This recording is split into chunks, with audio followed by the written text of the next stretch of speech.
본 질문에 앞서 전 세계적인 경기 침체와 물가 상승, 코로나19의 장기화 등 여러 악조건의 상황에서 우리 경북도민의 삶도 힘들어지고 있는 만큼 본 의원은 민생의 현장 속에서 도민들과 소통하며 해법을 찾겠다는 약속을 드립니다. 집행부의 성실하고 책임 있는 답변을 당부드리며 질문을 시작하겠습니다. 먼저 경상북도 산하 공공기관 구조개혁과 관련하여 질문하겠습니다. 이철우 지사님께서는 민선 8기 시작과 함께 경영이 방만하거나 업무가 중복된 출자 출연 기관 등 산하기관 구조조정에 속도를 내겠다고 밝혔습니다.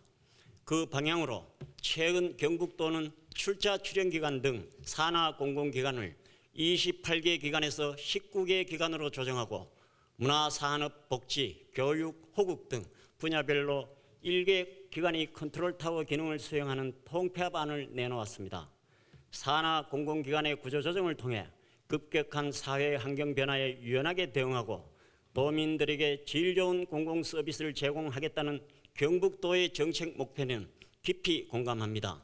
그럼에도 현재까지의 진행 상황을 보면 경북도가 추진 중인 산하 공공기관 통폐합 작업이 군사작전하듯 성급하게 추진되면서 곳곳에서 문제점이 터져나오고 있는 모양새입니다. 통폐합에 대한 조바심으로 충분한 검토와 준비에 실패하면서 이미 실패를 준비하고 있는 것은 아닙니까? 여러 문제점이 있지만 몇 가지만 사례를 통해 지적하고 관련하여 질문드리겠습니다. 첫 번째 문제점은 억지 춘향식 통폐합입니다. 단적인 사례로는 독립운동기념관과 독도재단을 경북 호국재단으로 통합하는 안을 들 수 있습니다. 독립운동가들의 나라사랑 정신을 선양하기 위해 설립된 독립운동기념관과 지속 가능한 동해 독도 가치의 확산을 핵심 임무로 하는 독도재단이라는 이질적 성격의 두 기관 간 통합은 당분간 단순한 기계적 결합에 머물 수밖에 없습니다. 이는 일을 순리로 풀어가는 것이 아니라 억지로 어떤 일을 이루게 하는 억지 춘향식 통폐합에 불과할 것입니다. 무엇보다도 일본의 허황된 독도 영유권 야욕을 막기 위해서는 국가 차원의 노력도 중요하지만 지방자치단체 차원의 대응도 반드시 필요하다는 점에서 독도재단의 존치는 필요합니다. 하물며 굳이 경북의 소중한 섬 독도를 선봉해서 지키는 독도재단을 호국재단이라는 명칭으로 통합해 그 정체성을 모호하게 할 이유는 더더욱 없다고 생각하는데 이에 대한 지사님의 견해를 듣고 싶습니다. 두 번째는 은발의 오줌 누기식 문제 해결 방법입니다. 집행부가 지난 7월 발표한 당초 산하 공공기관 구조개혁안은 문화엑스포를 경북문화재단으로 통합하는 것으로 되어 있었지만 최근의 구조개혁안에서는 난데없이 문화엑스포를 경북문화관광공사로 통합 운영한다고 하면서 입법 예고를 한 상황입니다. 문화엑스포는 비영리법인이며 경북문화관광공사는 영리법인으로 두 기관의 결합은 상당한 무리가 따를 수밖에 없다는 절차적 부분은 문제 삼지 않겠습니다. 다만 지역민의 반발을 무마하기 위해 소위 은발의 오줌 누기식의 미봉책으로 문화엑스포를 이렇게 도산하기관 중 문화가 붙은 기관 아무 곳에 뗐다 붙였다는 것에 대해 도민들의 혼란은 가중되고 있습니다. 이에 대해 지사님의 설명을 듣고 싶습니다. 세 번째는 도립의료원 경북대 위탁의 실효성 문제입니다. 먼저 영상을 보시겠습니다. 의료진을 경북대병원에서 파견받는 방안이 담긴 업무 협약을 체결했습니다. 하지만 업무 협약의 핵심인 의료진 수급부터 난항이 예상됩니다. 대구시도 일주일 전 대구의료원으로 경북대병원에서 의료진을 파견받는 협약을 맺었는데 경상북도가 요청한 전문의 수까지 합하면 13개 진료과에 44명에 이릅니다. 특히 재활의학과의 경우 안동, 포항, 대구의료원 세 곳 모두 각각 1명 이상씩 필요하지만 경북대병원조차 3명에 불과하고 감염내과도 안동, 인천, 포항의료원 세 곳 모두 전문의를 지원받아야 하지만 경북대병원도 6명으로 턱없이 부족합니다. 이 영상에서 보시는 바와 같이 현재 경북도는 경북대학 병원과 업무협약을 통해 지방의료원의 의사인력 수급 문제를 해결하겠다고 하지만 의료진 수급난이 심각하게 우려되는 상황입니다. 지난 8월 언론에 따르면 경북대 의료진의 정원은 944명이고 현원은 678명으로 정원 대비 30%나 부족한 실정이며 국립대병원 공공의료기관에 순환 배치하는 공공임상교수제 모집이 지난 7월 초 경북대 병원에서 시작됐지만 정원 15명 가운데 지원자는 고직 2명에 불과할 정도로 어려움을 겪고 있다고 합니다. 퇴직 교수 활용도 의문입니다. 경북대 병원에 퇴직 교수 현황 자료를 요청했지만 미회신이라는 답변이 왔습니다. 경북대 병원과 업무 협약을 맺었다고 하지만 업무 협조도 되지 않는 상황입니다. 언론 보도에 따르면 경북대 병원 퇴직 교수는 매년 서너 명에 불과하다고 합니다. 지금까지 위탁 경험이 있는 지방 의료원 사례를 봐도 간헐적 파견으로는 도움이 되지 않거나 인적 교류가 지속되지 않았다는 점도 반면 교사로 삼아야 합니다. 굳이 경북대학병원만을 고집하는 이유는 무엇입니까? 서울에 있는 대학이나 대구에 있는 영남대, 계명대, 가톨릭대학병원도 있습니다. 다양한 대학병원과의 접촉이 필요하다고 보는데 이에 대한 지사님의 견해와 함께 앞으로 3개 도립의료원의 고질적 문제인 의료 인력 충원을 위한 실효적 방안은 무엇인지 소상히 밝혀주십시오. 마지막으로 고용 승계의 문제입니다. 경북도는 구조조정 과정에서 기존 인력은 고용 승계를 원칙으로 적재적소에 재배치할 계획이라고 밝히고 있습니다. 경북도와 달리 대구시는 최근 공공기관 통폐합 후속 조치로 4년간 261명의 인력을 감축할 예정이라고 밝혔습니다. 경북은 인력의 구조조정 없이 28개 산하 공공기관을 19개 기관으로 축소만 하겠다고 합니다. 이게 현실적으로 가능한 일입니까? 한편 정규직과 정규직과 별도로 경북도가 비정규직에 대한 고용 승계 방안을 밝히지 않아 해당 기관에 근무하는 비정규직 직원의 불안감이 커지고 있는 상황으로 약 500명에 달하는 비정규직의 고용 승계는 어떻게 되는 것인지 말씀해 주십시오. 지사님, 경북도의 출자 출연 기관 수는 23개로 전국에서 가장 많은 편입니다. 서울이 20개, 경기도가 22개, 경남이 16개입니다. 이런 상황에서 그동안 지속적으로 지적되어 왔던 산하기관의 방만 운영에 따른 문제점을 해소하고자 하는 통폐합에는 전적으로 찬성합니다. 그러나 혹시 다른 자치단체와의 혁신 변화에 대한 경쟁에 몰두해서 기관의 정체성과 실효성을 따져보지도 않고 통폐합을 추진하고 있지는 않습니까? 부디 지금부터라도 충분한 검토와 공청회 등 의견 수렴을 통해 경상북도 산하 공공기관 구조개혁을 성공적으로 완수해 주시길 간곡히 부탁드립니다. 다음은 농작물 재보험과 관련해서 질문 드리겠습니다. 지난 제336회 정례 제1차 본회의에서 존경하는 박창욱 의원님께서 농작물 재보험의 지역별 요율차가 지나치게 크다는 지적을 하셨습니다. 청송군의 경우 사과의 농작물 재보험 요율은 전국에서 가장 높다는 말씀을 드리며 박창욱 의원님께서 대안을 제시해 주신 만큼 집행부 차원의 조속한 대책 마련을 다시 한번 촉구드립니다. 본인은 농작물 재보험의 다른 문제 중 하나인 기초자치단체의 재정 부담에 대해 간략히 질문드리겠습니다. 아시다시피 최근 이상기후와 기상이변으로 보험농가가 지속적으로 늘고 있어 재정 상황이 열악한 지방자치단체의 부담이 가중되고 있습니다. 경북의 농작물 재보험 보험료 현황을 보겠습니다. 보시는 바와 같이 2010년 경북의 시군이 부담해야 하는 농작물 재보험 보험료는 약 75억 원이었습니다. 그러나 2021년에는 695억 원으로 무려 9배 이상 증가했습니다. 현재 경북의 경우 농작물 재보험은 국비, 도비, 시군비, 자부담으로 되어 있습니다. 국비는 50%로 고정되어 있어 다른 도와 차이는 없지만 경북의 도비와 시군비 비율은 8.8% 대 26.2%로 도비 지원 비율이 전국에서 가장 낮습니다. 청송군의 경우 2021년도 총 일반회계 예산은 4,220억 원이고 재정 자립도는 6.74%로 전국 최하위 수준입니다. 이런 상황에서 청송군의 2021년 농작물 재해보험 군비 부담액은 117억 원으로 농정가 군비 예산 357억 원의 33%를 차지하고 있어 농업 분야 지원 사업의 추가 확대 및 신규 사업 발굴에 어려움이 있습니다. 이런 현황을 바탕으로 질문드리겠습니다.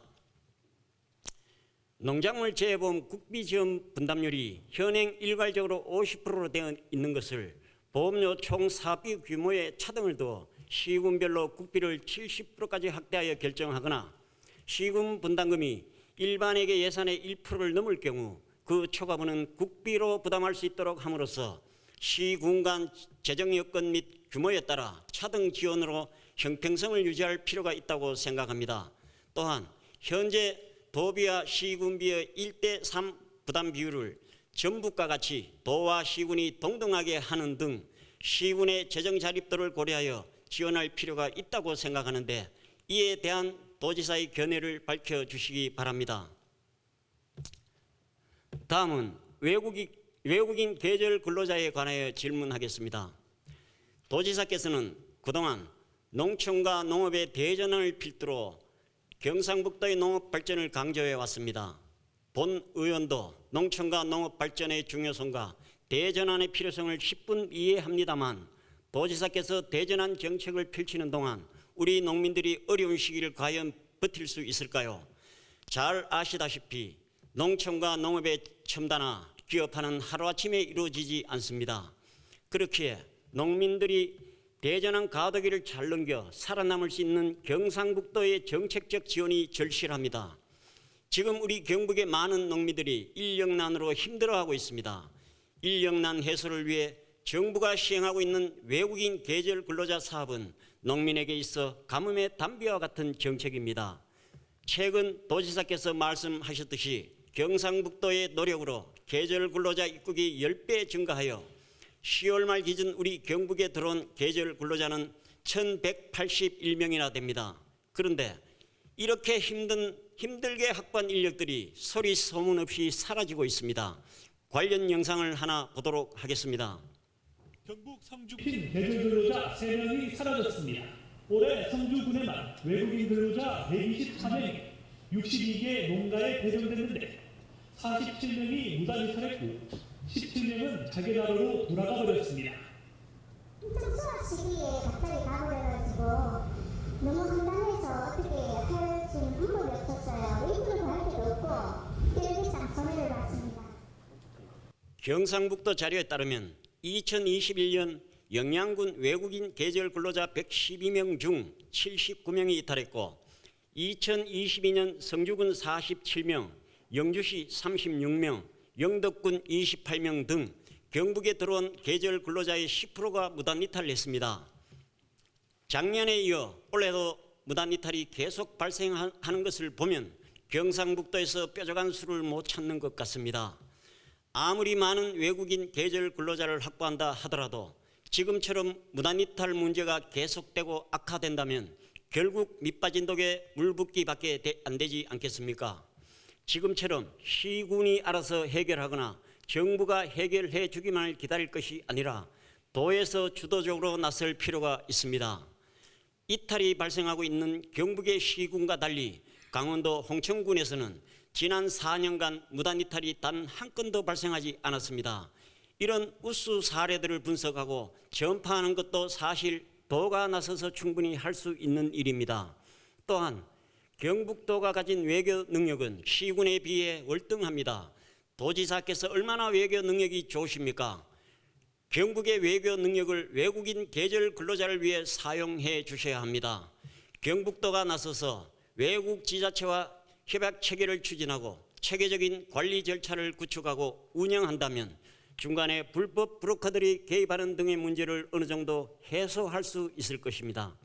지사님, 외국인 계절 근로자의 제도의 안정적인 운영을 위해 우리 경북의 농민들이 마음 놓고 농업에 종사할 수 있도록 노력해 주시길 바라며 몇 가지 질문하겠습니다. 첫째, 외국인 계절 근로자에 대한 체계적인 분석이 필요한 상황입니다. 경상북도 차원에서 외국인 계절 근로자 이탈이 없거나 적은 자치단체 사례를 분석하고 전파할 의향이 있습니까? 둘째, 중간 불법 브로커의 개입을 차단하고 외국 지자체의 적극적인 협조를 이끌어내기 위해서는 높은 수준의 외교력이 필요합니다. 경상북도의 외교력을 10분 활용하여 지자체와의 협상에 있어서 주도적인 역할을 수행할 계획이나 의향이 있습니까? 셋째, 현재 경상북도 차원에서 외국인 계절 근로자의 이탈을 막기 위해 어떤 계획을 가지고 있습니까? 다음은 경상북도 교육과 함께 도내 복식학급에 대해 질문하겠습니다. 복식학급이란 2개 학년 이상이 한 교실에서 한 명의 교사가 가르치는 형태의 학급으로 학령 인구 감소로 학생 수가 급격히 줄고 있는 농어촌 소규모 학교들의 안타까운 현실을 고스란히 보여줍니다. 경북교육청에서 제출한 자료에 따르면 2021년 기준 경상북도의 복식학급은 전국 최다 218개입니다. 광원이 116개, 경기가 93개인 점을 감안하면 경북이 압도적으로 많습니다. 문제는 복식학급이 학생들에게 미칠 수 있는 영향을 고려해야 한다는 것입니다. 다음 영상을 봐주십시오. 경북 안동의 한 초등학교입니다. 수업이 한창인 이 반의 학생은 모두 6명. 하지만 한쪽에서는 구구단을, 다른 한쪽에서는 다른 교과서로 곱셈규칙을 공부합니다. 각각 학년이 다르기 때문입니다. 의무교육이라는 건 마땅히 해야 되는 교육기관이고 마땅한 권리죠. 그럼 도시에 있는 큰 학교들은 사실은 온전히 교육받는 권리가 있는데 우리 아이들은 20분밖에 그 권한이 주어지지 않죠. 그러면 평등하지 않잖아요. 공정하지 않잖아요. 보시다시피 2개 학년 학생이 한 교실에서 함께 묶어서 수업하다 보니 학년별 서로 다른 발달 과정이나 교육 과정을 총 40분의 수업 시간 중 학년별로 20분씩 나누어 쪼개기 수업이 진행되면서 교육의 질 저하뿐만 아니라 학생들 또한 집중해서 공부하기가 쉽지 않고 교사들 역시 두 학년을 동시에 가르치기가 만만치 않습니다. 특히 1학년과 6학년, 2학년과 5학년 등 학년차가 큰 두 학년이 같은 반이 되면 상대적으로 저학년을 더 돌보게 돼 고학년 학생의 학습권이 보장되지 못하는 경우가 많습니다. 게다가 소수의 학생들로 학급이 구성되다 보니 선의의 경쟁이 이루어지지 않아 학습 의욕 저하는 물론이고 학생 수가 적다 보니 팀 스포츠 활동 등 단체 활동이 부족함에 따라 사회성 및 협동의식 등 인성교육에서도 한계점이 드러나고 있습니다. 경북의 23개 시군 중 복식학급이 없는 지역은 단 2곳, 경산 7곳에 불과합니다. 농어촌 지역이 많은 경북의 특성상 상대적으로 도시의 아이들에 비해 사교육보다 공교육에 더 충실할 수밖에 없는 실정입니다. 복식학급의 자녀를 등교시키는 학부모들은 초등학교부터 도시 학생과 학습 격차가 생기기 시작하면 그 격차는 따라잡을 수 없을 만큼 커질 것이라 염려하고 있습니다. 경북교육청에서는 2018년도 학년별로 5명이던 복식학급 평선 기준을 지속적으로 하향하여 금년에는 3명으로 감축했지만 단순하게 한 학급의 기준 인원을 낮추는 것 말고 새로운 대안을 임종식 교육감님은 제시해야 합니다. 도시와 농촌의 교육 격차 해소와 함께 우리 아이들이 공교육의 울타리 안에서 자신의 또래들과 어울려 충분히 교육받을 수 있도록 교육감님은 앞으로 복식학급 해소를 위해 어떠한 계획을 가지고 있는지 말씀해 주십시오. 이상으로 본위원회 도정 질문을 모두 마치겠습니다. 경청해 주셔서 감사합니다. 께서 도사나 공공기관 구조개혁과 농작물 재보험, 외국인 계절 근로자 등에 대해 질문을 주셨습니다. 공공기관 구조개혁은 항상 소리가 나기 마련입니다. 누구나 자기 자리를 지키고자 합니다. 그래 하면은 또 도민들과 국민들은 구조개혁을 강력하게 요구하고 있습니다. 윤석열 정부도 공공기관 개혁을 하겠다고 선언했고 저도 민선 7기에도 하려고 많은 노력을 했습니다. 그때 한복진흥원과 청소년 수련을 통합하기도 하고 문화재단을 만들면서 여러 기관을 또 합치기도 했었습니다. 그 이후에 여러 가지 의견들을 듣고 있습니다. 지금 뭐 조목조목 말씀하셨는데 독도재단은 그대로 이름 자체로서 이상도 있고 그렇다고 독도재단이 없어지는 건 아닙니다. 이름 그대로 가지고 있습니다. 그러나 12명이 있는 기관이 독립기관으로 역할을 하기에는 굉장히 어렵습니다. 거기에도 관리 직원이 있어야 되고 그리고 여러 가지 기능을 할 수 있는 구조를 보고 정하도록 그래 하겠습니다. 왜냐하면 엑스포 말씀하셨는데 엑스포 96년부터 만들어서 26년 동안 지금 한 3천억 가까이 돈이 들어가 있습니다. 이제 충분히 자립할 수 있는 그런 기관이고 영리법은 비영리를 떠나서 문화 엑스포 역할을 충분히 할 수 있는 그런 자립 형태로 가야 된다고 생각합니다. 그렇기 때문에 문화재단에 가느냐, 경주시에서 문화재단은 안동에 있다. 그래서 경주시가 반을 재산을 가지고 있습니다. 그렇기 때문에 경주에 있는 기관으로 가는 게 안 좋겠느냐. 그래서 관광공사하고 합치려고 노력을 하고 있고, 지금 다른 기관들도 충분히 의견 수렴을 하고 있습니다.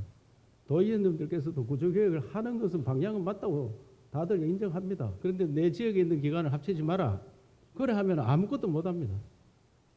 그래서 아까 의원님께서 말씀하듯이 경남도가 우리보다 인구가 80만이 많습니다. 그런데 16개 기관 빼였습니다. 경기도가 1200만인데 우리보다 몇 배 인구가 많은데 우리가 같은 기관을 가지고 있습니다. 우리가 그동안 많은 수를 늘렸습니다. 그래서 이것을 해결하기가 굉장히 어렵습니다. 사실상. 환경연수원은 구미에 있는데 그러면 또 도립대학에 넣으려고 하니까 안동에 예천에 있는 그게 왜 들어가느냐. 이런 식으로 전부 다 이야기하면 아무것도 못하고 또 똑같이 도로목이 됩니다. 그렇기 때문에 의원님들께서 내 지역에 있더라도 큰 틀에서 보고 합리적인 구조조정안을 만들면은 협조해 주셔야 됩니다. 그리고 충분히 의견을 듣겠습니다. 지금 듣고 있습니다. 그것은 무지막지하게 밀어붙이지 않습니다. 남들이 한다고 따라 절대 하지 않습니다. 필요한 만큼 연구 노력해서 구조조정을 해야 된다 생각하고 이런 문제도 충분히 그분들이 권리를 가지도록 조정하도록 그래 하겠습니다.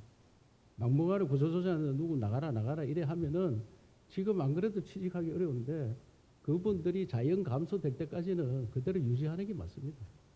그래서 무리하게 그래서 사람을 내보낸다든지 이런 일은 절대 없을 테니까 그런 문제도 이해를 좀 해주시기 바랍니다.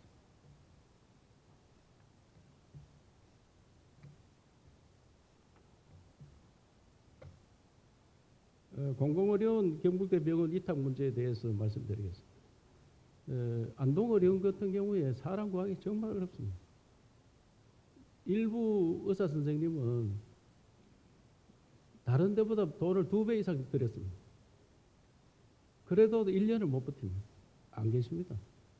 그러면 현 상태로 그대로 유지하면은 의사 선생님 구하는 거는 거의 어렵습니다.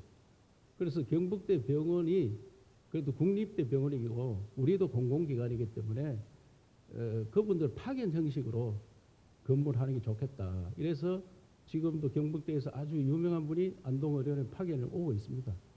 그래서 안동의료원에서 근무하다가 이분들이 위험한 환자가 오면은 바로 경북대 병원에 입원할 체제를 갖췄습니다. 거의 준 경북대 병원처럼 운영을 하는 겁니다. 그래서 수준이 높아집니다. 그래서 경북대 병원도 의사가 부족하다. 그거 당연 없습니다. 지금 그것도. 그러나 그 없는 가운데 우리는 더 구할 수도 없으니까 그분들이 파견 와서 근무하고 3, 4일은 여기서 근무하고 하루 이틀은 경북대 병원에서 근무하는 그런 체제를 해보려고 발부둥 치는 겁니다. 그냥 다 구할 수 있으면 얼마나 좋겠습니까? 그나마 김천하고 포항은 조금 상황이 낫습니다. 안동이 제일 어렵습니다. 그래서 안동 어려움부터 먼저 시작하고 이거를 나중에 차츰차츰 정착시켜서 하는 방안을 강구하겠다는 그런 말씀을 드리겠습니다. 우리 스스로 살 수 있으면 얼마나 좋겠습니까? 의사 선생님 안 옵니다. 돈을 몇 배 줘도 안 온다니까 얼마나 힘듭니까? 그래서 경북대 퇴직하는 분들 또 현재 있는 교수님들 1, 2년 두신 분들 그런 분들과 협의해서 하는 그런 제도를 만들고 우리 경북 바이오 산업연구원도 마찬가지입니다. 훌륭한 분을 구하기가 너무 어렵습니다. 그래서 포항공과대학 교수님이 매일 오는 게 아니고 한 이틀 정도 와서 근무하고 또 이 수준을 높이는 겁니다. 대학원생들도 또 여기 있는 연구원들도 포항 대학교 가서 포항공과대학 가서 자기들도 서로 교류를 하고 그런 형태로 할 수밖에 없다는 그런 말씀을 드리면서 무자비하게 뭐 하는 그런 제도는 아니다. 그래서 우리가 뭐 안동의료원부터 해보고 김천의료원, 포항의료원도 점차적으로 확대하는 방안을 그 김천의료원은 안동의료원은 원장님들이 잘하고 계십니다. 현재. 그렇기 때문에 사람들도 좀 구하고 있고 그래서 어려운 데부터 먼저 시작해서 추진을 하도록 하겠습니다. 그리고 농작물 재해보험 관련해서 재정 부담 이 5대5로 했으면 안 좋겠느냐 그 말씀이 같은데 어쨌든 도와 시군 간에는 3대7 원칙이 있는데 이건 아까 좀 말씀이 그보다 더 적은 것 통계를 말씀하셨는데 그런 문제에 대해서도 실무적으로 검토를 해서 나중에 보고를 드리도록 하겠습니다.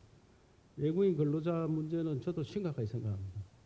그래서 제가 대학생도 지금 줄어들고 있고 대학생 한 명을 받으면 부모를 초대하는 그리고 외국인들은 부모들이 젊습니다. 부모를 초대해서 지방정부 간에 우리가 자매결연 도시들이 많이 있으니까 그 지방정부 간 하면은 브로카도 없어지고 학생도 아주 옳은 학생을 구하고 학생이 공부하러 와야 되지 지금은 학생이 와가지고 공부보다는 돈 벌러 많이 나가고 있습니다. 이런 형태를 없애고 진짜 공부를 하도록 하고 부모가 와서 노동을 해서 학생 공부도 시키고 또 한 사람 분은 학생 공부 시키고 생활하는 데 쓰고 한 사람 분은 저축을 할 수 있을 겁니다. 한 5년 동안 있으면 그분들은 고국에 돌아가면은 부자가 됩니다. 그래서 이런 형태를 해보자 해서 광역 비자, 시도지사한테 비자 권한을 달라. 이걸 법안을 지금 제출하려고 국회에서 토론도 했고 하고 있습니다. 그래서 외국인 노동자를 우리가 직접 가서 구할 수 있는 그리고 의원님 말씀이 굉장히 중요한 것 같습니다. 지금 왔는 사람들은 다 도망가는 이유가 조금이라도 돈을 더 주는데 가기 위해서 도망을 갑니다. 왜? 브로커들이 있어가지고 거기서 돈을 벌어봐야 더 많이 벌어야 되기 때문에 그래서 안정적으로 공급이 될 수 있는 그런 방안을 찾고 우리나라도 이제 이민 정책을 써야 된다고 생각합니다. 대학생들 받아서 박사까지 하고 여기에서 우수한 사람은 정착할 수 있는 미국이 그래서 성공한 나라입니다.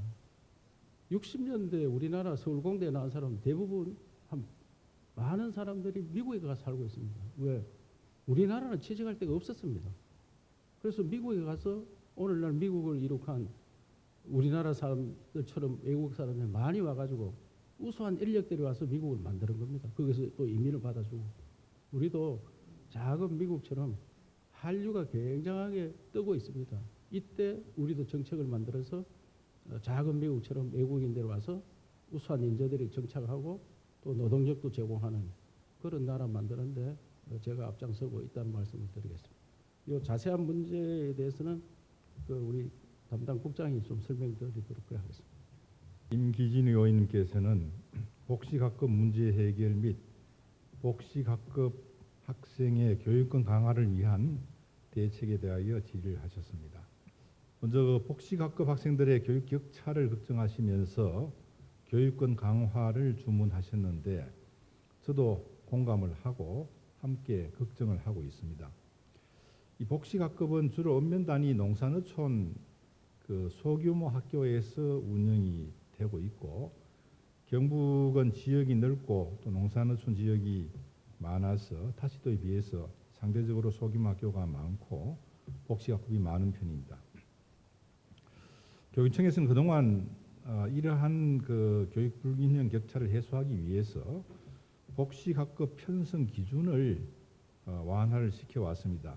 2010년부터 18년까지 그대로 학급당 10명, 학년당 5명 이렇게 8년, 9년 동안 유지하던 것을 18년 학급당 10명에서 올해는 6명으로 또 학년당 5명에서 3명으로 매년 하향 조정해서 2018년도에 278학급, 또 의원께서 말씀하신 지난해 218학급에 이르던 복식학급을 올해는 157학급으로 2018년 대비해서 44%를 줄였습니다. 121개 복식학급을 해소를 했습니다.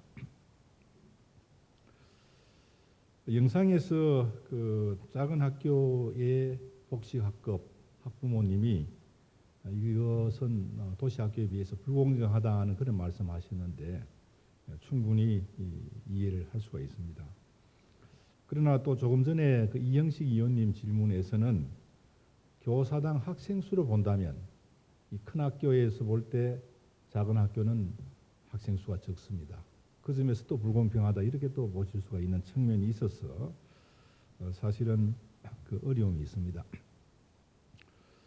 복식학급은 실제로 의원님 말씀처럼 학습 격차 해소가 그 우려가 있고 해서 한꺼번에 해소를 하면 좋겠습니다. 저도 그걸 바라고 있는데 제일 문제가 교사 정원이 부족한 겁니다. 이 교사 정원은 행정안전부에서 교사 정원을 최종 결정을 합니다. 물론 교육부와 협의합니다만은. 근데 이 행안부에서 볼 때 교육에 대한 어떤 깊이 있는 이해가 부족한 측면이 있습니다. 학생 수가 절반으로 줄었으니까 교사도 절반으로 줄이는 것이 맞지 않느냐는 이런 생각입니다. 기재부에서도 그런 생각을 합니다. 학생 수가 절반 줄었으니까 예산도 절반 주는 게 맞지 않느냐 이런 생각을 하시는데 근데 실제 이 상황을 보면 학생 수는 절반으로 줄지만은 학급당 인원수가 줄어듭니다. 그래서 과거에 70명 한 학급 하던 것이 지금은 20여 명 이렇게 줄어들었습니다. 그래서 학생 수 주는 만큼 학급 수는 줄지 않았습니다. 또 여러 가지 그 교육 기자재나 그 예산 들어가는 부분이 과거하고는 판이하게 다른데 그런 점을 깊이 있게 이해하지 못하는 측면이 있어서 실제로 교사를 이렇게 줄여서는 곤란합니다. 그러다 보니까 특히 이 작은 학교가 많은 우리 경상북도 같은 경우에는 늘 이 교사가 부족한 편이고 기간제 교사를 또 많이 활용해야 될 그런 형편입니다. 그런데 기간제 교사들도 의사 선생님이 안동에도 오지 않는 것처럼 농어촌 지역에 가기를 기피를 하고 있습니다.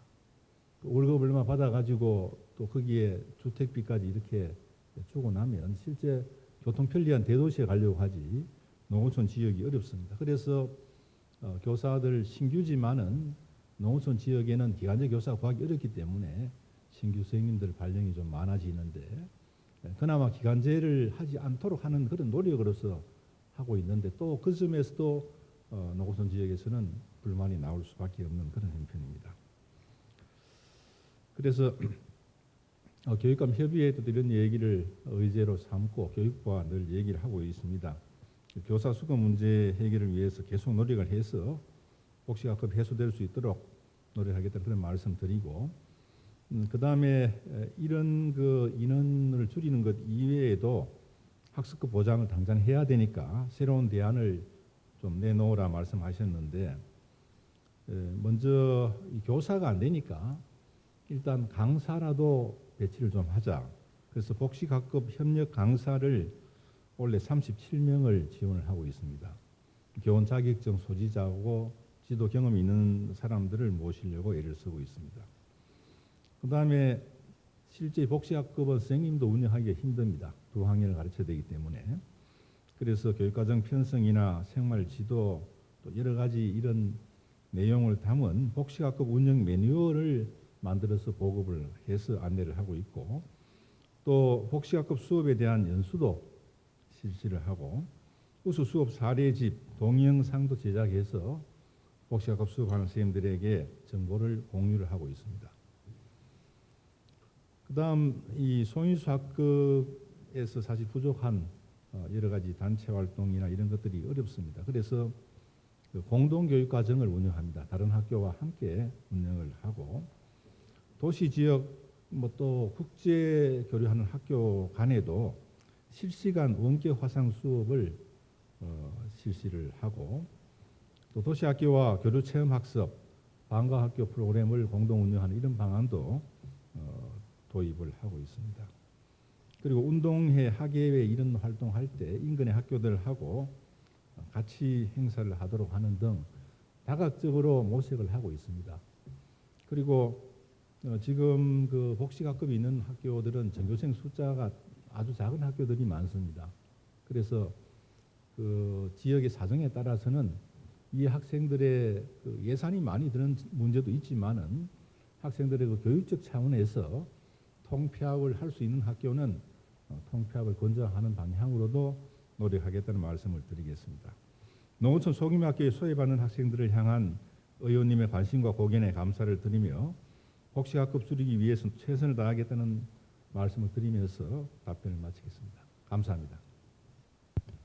교통국장 김종수입니다.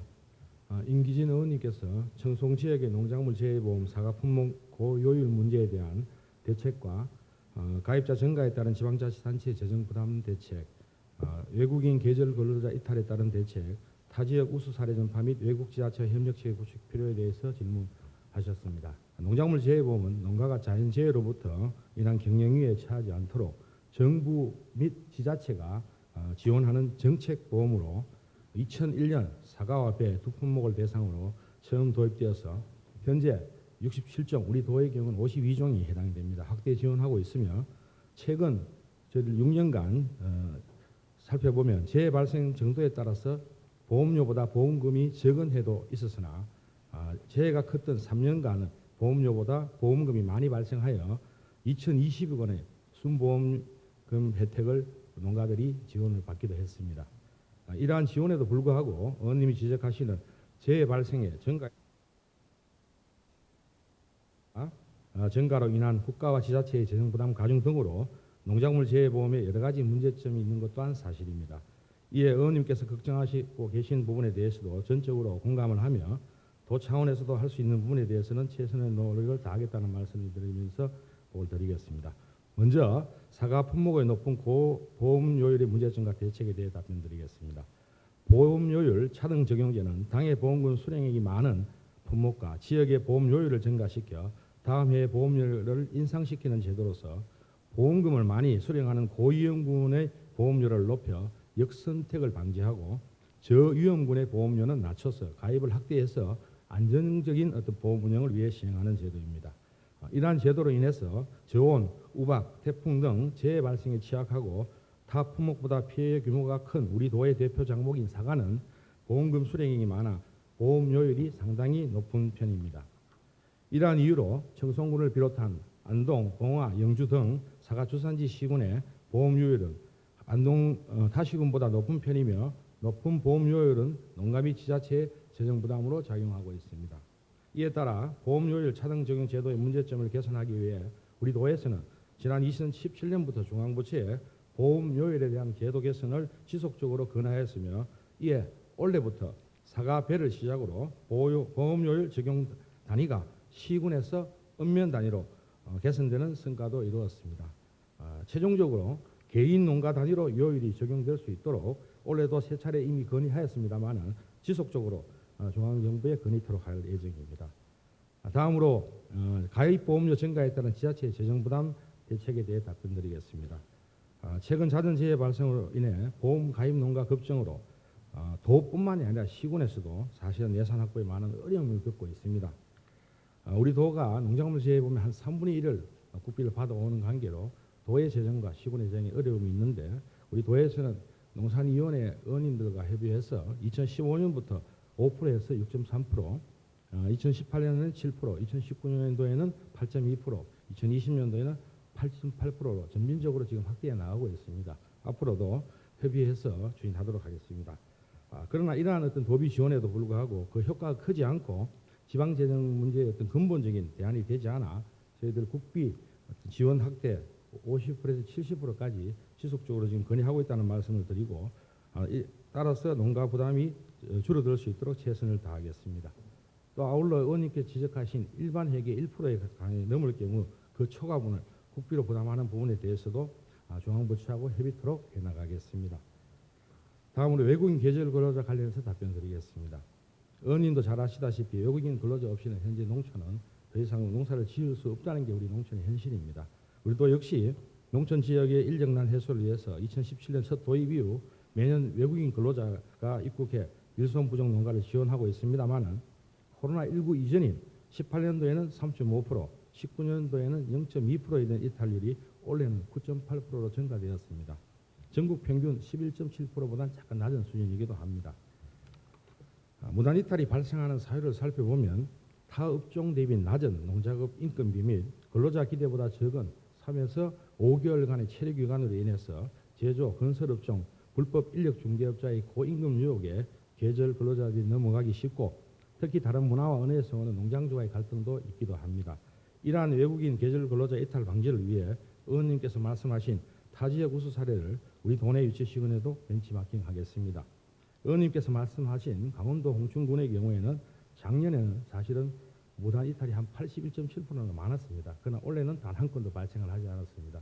우리 도내에서도 12개 시군 중에서 7개 시군의 경우에는 무단 이탈자가 한 건도 발생하지 않은 그런 사례였습니다. 이런 원인을 살펴보니까 이건 지속적으로 교류해오던 우호도시 교류와 MOU를 체결해서 해외 지자체와 협력하여 외국인 계절 근로자를 유치했고 특히 지사님께서 말씀하신 결혼 이민자의 어떤 가족을 활용하여 일손을 지원하는 한편 인력 지원 전담팀, TF팀을 구성해서 실시간 피드백이 있었기에 가능했다고 생각합니다. 이러한 사례를 잘 분석하여 내년 외국인 계절 근로자를 유치하는 우리 시군과 업무 협력을 통해서 농가의 실험을 들도록 최선을 다하겠습니다. 다음으로 경상북도 외교력을 활용하여 먼저 외국 지자체 협력체 구축에 대해서도 말씀드리겠습니다. 의원님께서 지적하신 외국인 계절 근로자의 유치의 경우 정부 지침상 업무 협약 체결의 주체는 시장 군수로 규정하고 있습니다.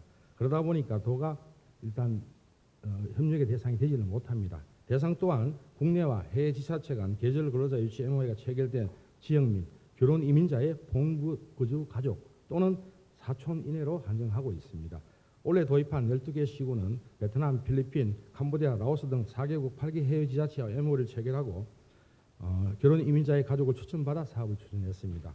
이 중 외국인 계절 근로자 송출이 많은 해외 지자체는 베트남과 필리핀입니다. 우리 도는 베트남 타이 응행성과 자매결을 맺어 17년째 교류를 이어오고 있으며 필리핀 북수리 가오주 베트남 호치민시와도 우호 교류를 맺은 지 4년째입니다.